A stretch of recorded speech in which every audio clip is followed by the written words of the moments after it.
घोटकी के करीब अलमनाक हादसा, 2 ट्रेन में खौफनाक तसादुम, 35 मुसाफिर जाँ बहक, 55 जख्मी। हादसा अलसुब उस वक्त पेश आया जब मिल्लत एक्सप्रेस की 13 बोगियां पटरी से उतर गईं।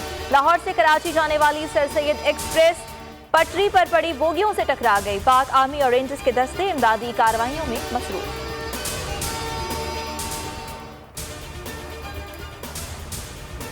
घोटकी ट्रेन हादसा, डीएस सखर रेलवे की कोने आ गई। रेलवे ऑफिसर ने ट्रैक की फोटो रिपोर्ट तारिक लतीफ को भेजी। रिपोर्ट के मुताबिक ट्रैक की फिश प्लेट्स टूटी हुई थी। तस्वीर में कमजोर ट्रैक वाजे है।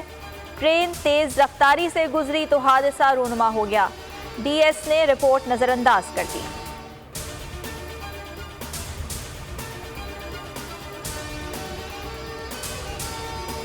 वज़ीर आज़म इमरान खान का घोटकी ट्रेन हादसे पर इजहार अफसोस, हादसे की मुकम्मल तहकीकात का हुक्म दे दिया। ट्वीट में कहा, रेलवे सेफ्टी की खराबियों की जामे तहकीकात की जाएं। आज़म स्वाति को फौरी जाए वक़ुआ पर पहुंचने की हिदायत। जख्मियों को तिब्बी जांबाज़ अफराद के खानदानों की इमदाद की हिदायत। वज़ीर रेलवे कहते हैं, हादसे के जिम्मेदारों को माफ़ नहीं किया जाएगा। हंगामी बुनियादों पर तहकीकात का फैसला किया है।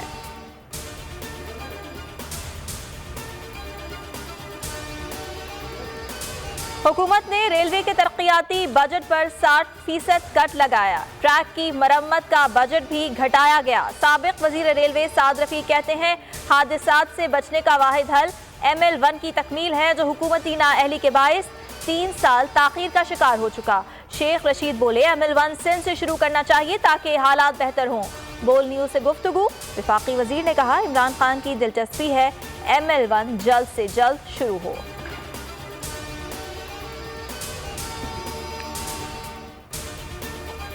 पंजाब असम्बली में opposition leader Hamza Shahbaz in house तब्दीली के लिए मुतहर्रिक। 1 हफ्ते में मुख्तलिफ अरकान असम्बली से मुलाकातें। अरकान को पंजाब में इन हाउस तब्दीली का जायजा लेने की हिदायत कर दी। जराए का कहना है, लीगी अरकान 3 हफ्तों में सिफारिशात हमजा शहबाज को पेश करेंगे।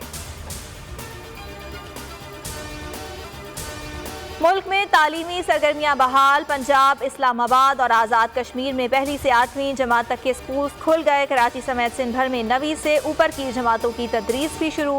खैबर पख्तूनख्वा में जामियात भी खुल गईं। KP और बलोचिस्तान में स्कूल पहले ही खुल चुके। कराची में ताजिर आज रात 8 बजे तक कारोबार कर सकेंगे।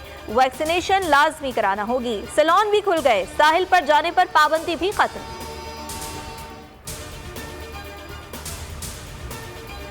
और मुल्क में कोरोना के वार, मजीद 58 अफराद जान से गए। जांबाज़ अफराद की तादाद 21,323 हो गई। NCOC के मुताबिक 1,490 नए केस रिपोर्ट हुए। शरह 3% रही।